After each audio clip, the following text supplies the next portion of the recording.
ကဘာသူကဘာသားအားလုံးသက်ရှိကျမ်းမာစိတ်ချမ်းသာလူရဆန္ဒပြည့်ကြပါစေဟုဆုတောင်းမေတ္တာပို့တာပါတယ်ပြည်တော်စုပွားမြန်မာနိုင်ငံသားမျိုးနွယ်စုအားလုံးဟာချမ်းသာဒုက္ခကိုမျက်နှိုးချပြီးငြိမ်းချမ်းစွာနေထိုင်လိုကြသူများဖြစ်ကြတယ်တို့ရတွင်ယနေ့တိုင်လူအင်ဆန္ဒအပြည့်ဝမရရှိကြသေးသည်မှာတတိတံပစညတရားအားနည်းနေခြင်းကြောင့်သာဖြစ်တယ်တတိတံပစညကိုတိုးမြင့်လေ့ကျင့်ပြီးမလုံးသင့်တာကိုရှောင်လုံးသင့်တာကိုအကောင်းဆုံးဖြစ်အောင်လှုပ်ဆောင်ကြရပါမယ်သို့မှသာမိမိတို့မျှော်လင့်ထားတဲ့ချမ်းသာဒုက္ခနဲ့ငြိမ်းချမ်းမှုကိုရရှိနိုင်ကြမှာဖြစ်တယ်မလုံးသင့်တာတွေလုံနေသမျှလုံးသင့်တာတွေမလုံးသေးသမျှ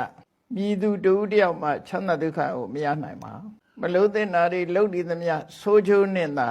ကြုံတွေ့ကြရမှာဖြစ်ပြီးလုံးသင့်တာတွေကိုမလုံးသေးသမျှကောင်းကျိုးချမ်းသာကဝေးကွာနေဥမှာသာဖြစ်တယ်ဒါကြောင့်နှစ်ဦးကာလအစပြု၍တတိတံပစညတရားလက်ကင်ထားကအတ္တအကျိုးပရအကျိုးနိုင်ငံအကျိုးပွားတိုးအောင်ဆောင်ရွက်ကြပါလို့မေတ္တာပြု